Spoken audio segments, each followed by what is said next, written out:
Hello and welcome to Hard Copy, coming to you from our studios in Abuja. I am Terry Ikumi.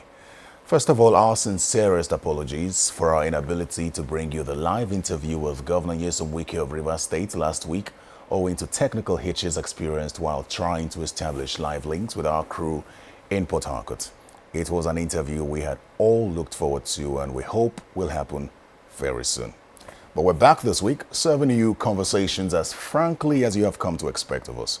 We're focusing again on the forthcoming polls in Edo State, which many say will be a yardstick in assessing the current status of democracy in Nigeria today. Now, that election will be a learning curve in many aspects, as it will be the first major one to be conducted in the middle of a pandemic in Nigeria, and will certainly be a yardstick for the coming one in Ondo State. Adding flavor to this is the fact that only 4 years ago, the frontline candidates of the major political parties are still the front runners today, but have swapped platforms. Tonight we speak with Pastor Sagie Izeyamu, the candidate of the All Progressives Congress, asking if this swap hasn't raised a major question of credibility for his ambition. Pastor Izeyamu, welcome to Hard Copy. Thank you. It's quite pleasant to us that we can find you in Abuja in the middle of campaigns. Well, I needed to come and address the media chiefs in Abuja and had a very good session with them this afternoon. And also had the opportunity to do this interview with Hard Copy, which has been planned for quite some time. So I'm delighted that I have this opportunity to be here. Very well. We're delighted to have you as well. I'm very curious, what has changed for you majorly? You now running on the platform of the APC at the federal level, the ruling APC at the federal level. What has changed for you? What advantages does this confer on you? Well, you mentioned the issue of credibility problem. I don't think so. The APC is a party that I helped to form. I was one of those who was in the major committee. I was the vice chairman of the constitutional drafting committee, and we put the party together. I left because of local issues in my state, and so my return is a homecoming to a house I built. And also, if you look at the agenda I'm running with, I've remained consistent with it. I've not changed. And that is really what is important. What do you want to achieve? Maybe perhaps you might say, well, for the governor, I mean the Cuban governor, Godwin Obaseki, you might be talking about credibility problem because before now, I was not in the PDP.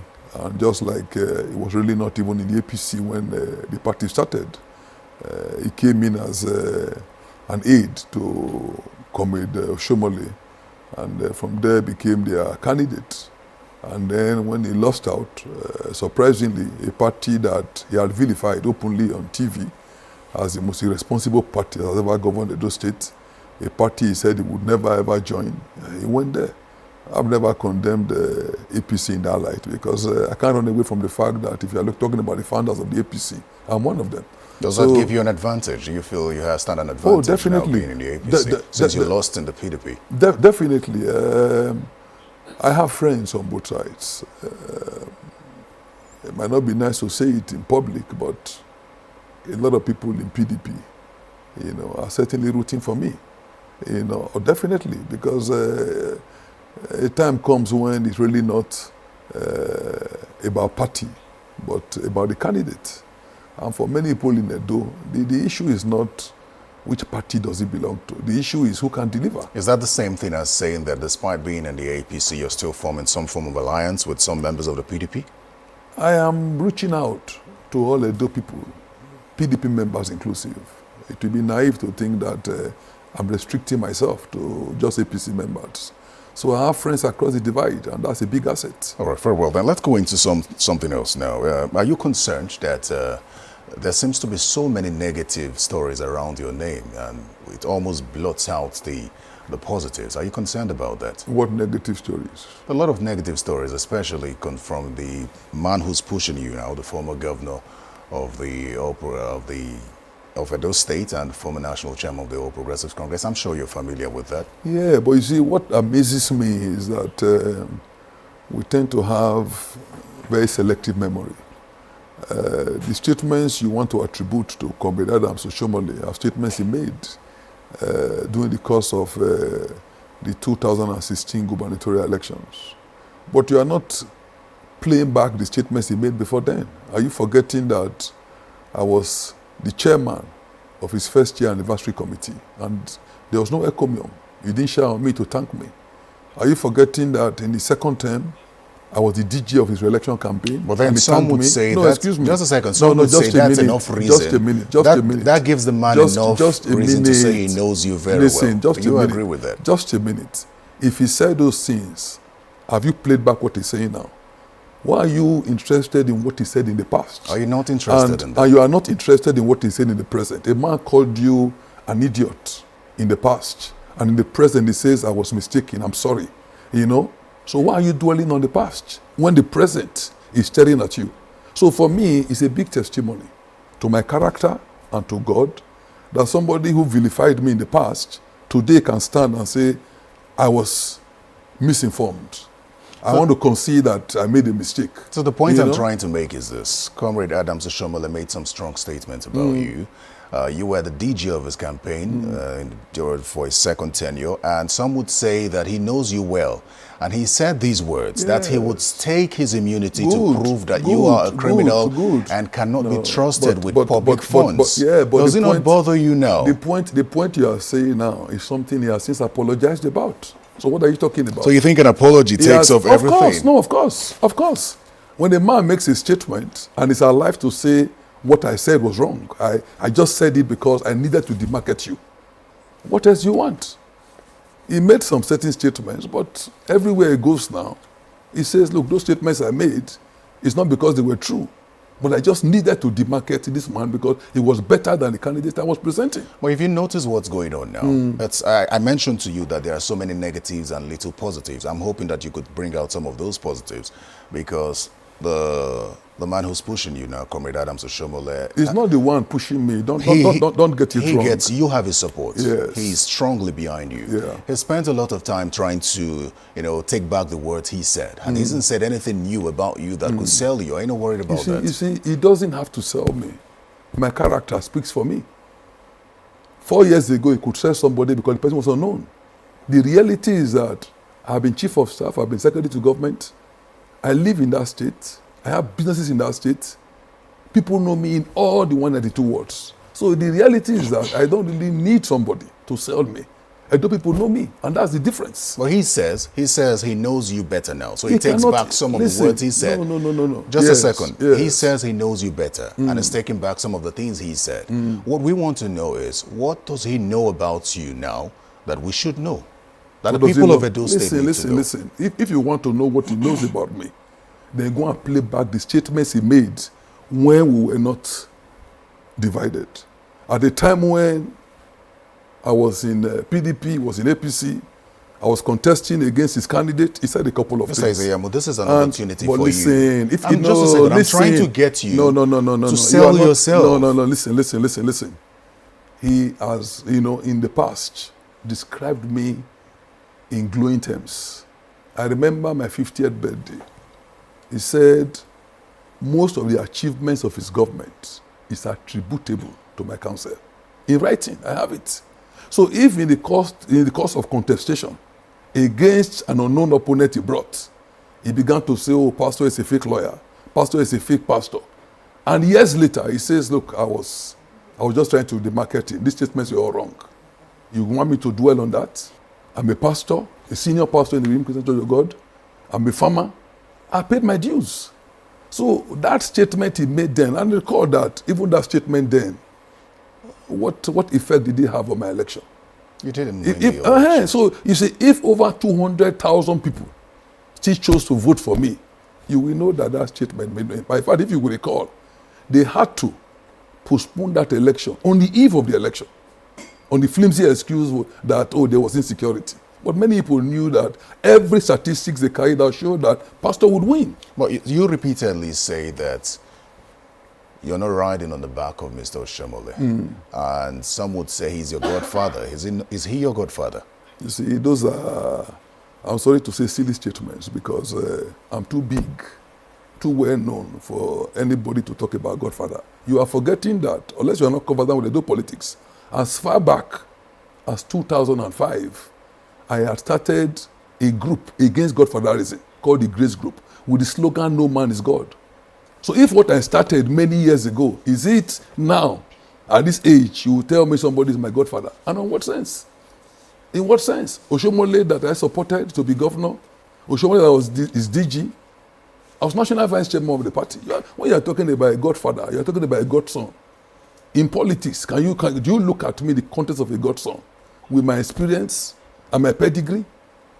You haven't really won an election. You are the, what? But you haven't really won an election. I don't need to win an election for my status to be clear. I've heard people, people can call me a kingmaker. Are you going to call a kingmaker, a godson because he's contesting an election? Nobody in Edo will believe that Pastor Ezeyamu is a godson to a politician who is a godfather. Nobody will believe that because my pedigree is clear. I've been in the forefront of the policy of that state, so it's impossible to put that label on me. You can put it on somebody who is a novice, somebody who's just starting. What does the support of Mr. Oshomole mean to you? He's a former governor. Everybody's support is important. Whether you like it or not, he served our state for 8 years. Whether you like it or not, he did projects here and there. And so you cannot dismiss his relevance. Whether you hate him or not, you can't dismiss his relevance. So if he's supporting me, it's a plus. But there are so many others also supporting me. Very well, then. Now let's talk about governance as it stands, as far as Edo State is concerned. Do you think that Governor Godwin Obaseki has performed well enough? Do you think he picked up well from where Mr. Oshomole left? No, I think really that their quarrel is failure to honor the pledge he made. He had said that his administration will be built on continuity. And 4 years down the road, you're asking yourself, what has he continued? Where are the new roads? Where are the new schools? Where are the boreholes? You compare what he's done to what the previous governor did with Mr. Oshomole. You see, I have gone around the 18 local governments, and everywhere we've gone, we've asked the question, what has this present government done in your local government? And the answer is no. What have they done in your ward? And the answer is no. Now, to be fair to Adams Oshomole, there is no ward in the state where you will not see one project he did. So the difference is very clear.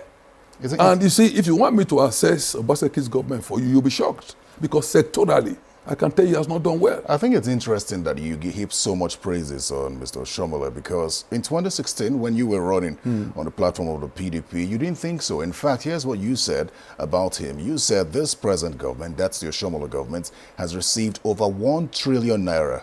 No government has ever got that. And I served in the Lucky Benedion government for 8 years that he was there. If you add all the money that came from the 18 local government, it was 196 billion naira. Yeah. So, for a government that has received over 1 trillion naira, you will expect that their investment will guarantee the future of our state. Rather than do that, they embarked on reckless spending as if the good times will never cease. You went further to say they finished what was available and started to borrow. Not only have they wasted the resources of the present, they have mortgaged the future through reckless borrowing. That was what you had to say about the Oshomole government that you're praising. Listen. Oshomole is not the one that is contesting. You missed the point. The fact that I criticized Oshomole does not mean that it did not make impact. The issue I'm telling you is that in every local government, he had projects. That is not to say that it was perfect. And if you are criticizing him, are you not also going to criticize Godwin Obaseki, who was his chief economic advisor? So don't miss the point. No. You haven't said You anything don't- that you plan to do for the people of Edo Listen, State. you have not asked about my agenda. I did. I asked you. No. Just If you want to ask me, let me ask me clarify. directly. Let me clarify. Listen, if you I want said- to listen, I understand English. Yes, I The fact understand. that you are conducting the interview does not mean that you understand English more than myself. Absolutely not. If you want to ask about my agenda, it's a simple agenda. will I come will to tell the- you. we will come to those Everywhere details. I go, then wait. When you are ready for it, you let me know, and I'll tell you. Very well, then. I think we can take a break here, and when we come back, we'll talk a little Thank more. you. Please Thank stay you. with us.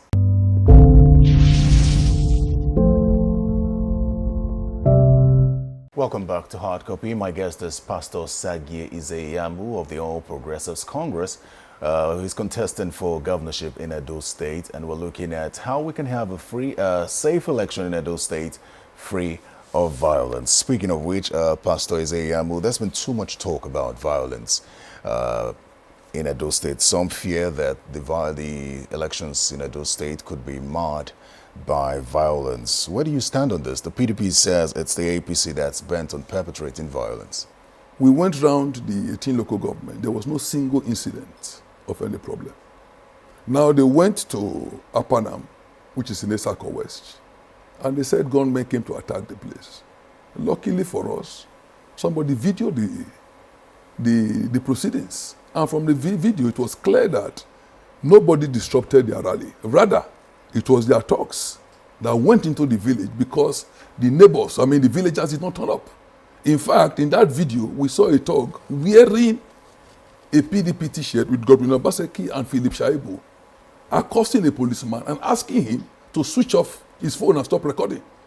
If people are attacking you, why will you tell a policeman to stop recording?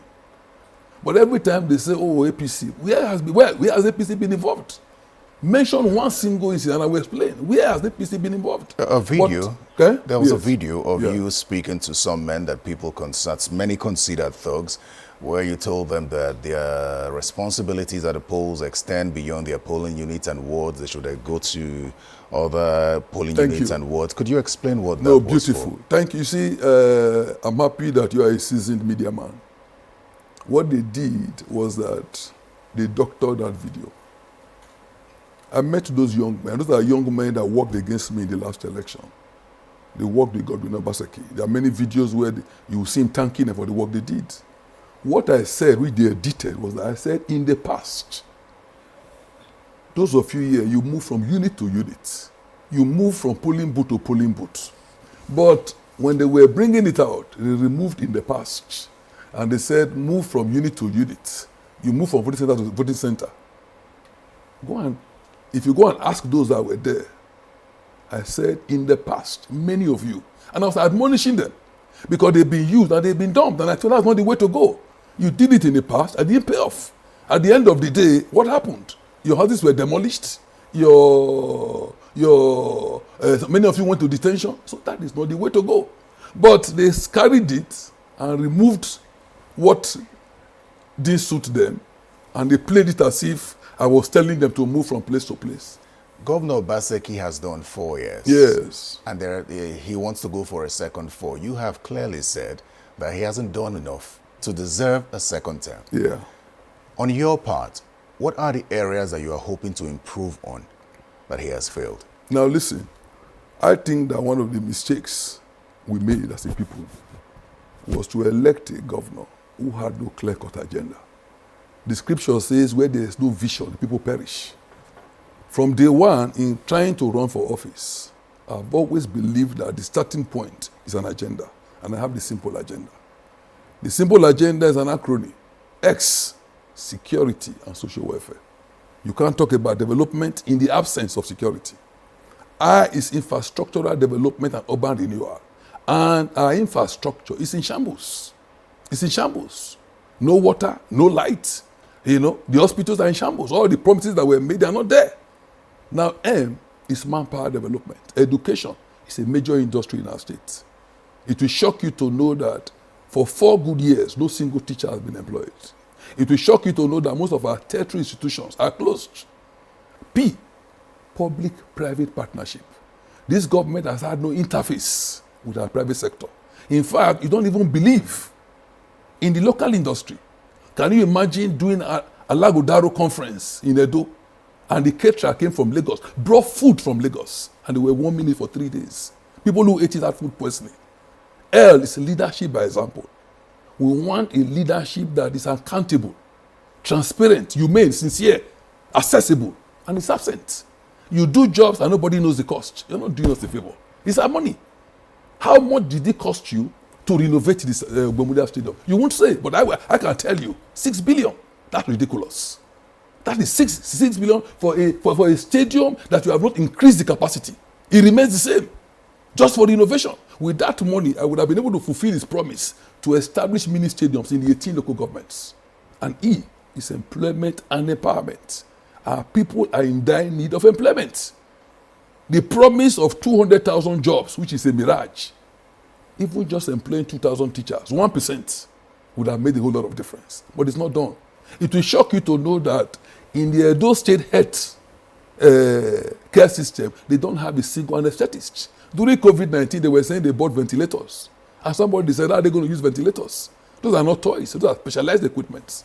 In the absence of anesthetists, who is going to operate the ventilators? I know you mentioned the job creation issue in Edo State, but it's a little worrying because the latest statistics from the NBS says that Edo State is one of the states with the least unemployment rate, less than 20%. Isn't that progress? No, it's not. You know why? I've listened to Governor Obaseki on channels when he was asked the question. You promised 200,000 jobs. How many have you been able to provide? And he answered that I provided around 157,000 jobs. It was a lie. Where are those jobs? But somebody told me that what they call jobs are actually the statistics of people that have been trained. And I'm asking you, does training somebody for a week translate to employment? It's absurd. So those are the statistics that have been sent to the bureau and that makes them think, oh, Edo must be doing very well. Oh, in 4 years, the governor has employed over 157,000 people. Great. But is it true? No. The people that the governor has given appointment, especially in the past 1 month, is over 2,000. So if you want to give him credit, but these papers, senior special assistant, 1 month, what he didn't do in 3.5 years, 1 month to election, everybody in every ward, oh, please come and take letter. He's giving a letter of appointment. You yourself know that again, this is deceit. This is not employment. I know you also mentioned the issue of education, but the governor's project, the Edo Best, has been hailed as a good initiative for other states to emulate. It's also helped a number of children return back to school. Isn't that something that counts? But the issue is this. How functional is education in the absence of teachers? If you have the opportunity, please ask the governor, are there vacancies in schools for teachers? How many have you employed? Is it not true that in most rural schools, it's one principal and one teacher? Why do you think that the governor would not want to employ teachers? Well, it's very simple. He does not want the recurrent expenditure of the state to go higher than it is. Can you imagine, for a governor talking about Edo Best, you told market women to leave their markets, that you want to fumigate it because of COVID-19, and you carried them to schools. Can you imagine?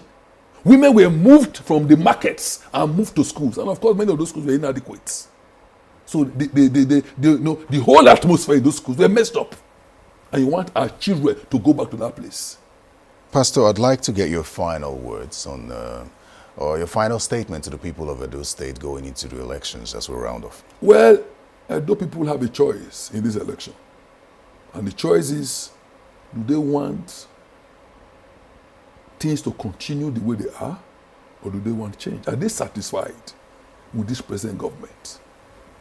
Is there improvement in their lives? Can they see development? Even in making this choice, I want to appeal to them. Let us surprise those who think there will be violence. Let this election be peaceful in our campaign and on the day of election. And I also want to appeal. Let nobody be afraid. I am confident that the security agencies and the God that we serve would ensure that on election day there will be peace. We're hoping that will be the case. Well, thank you so much, Pastor Sagi Zeyamu, for coming to speak with us on Hard Copy. Thank you. Well, Pastor Osagi Izeyamu is of the All Progressives Congress, is running for the office of governor of Edo State. Well, that's the program tonight, but would like to hear from you. So, what are the issues that stand out for you as the polls approach in Edo State? To send a message to hardcopy@channelstv.com or tweet at CTV If you miss any episodes, to go to our website, channelstv.com, or listen to our podcast on channelstv.com/podcasts. Thank you for watching. I am Terry Ikumi. Goodbye.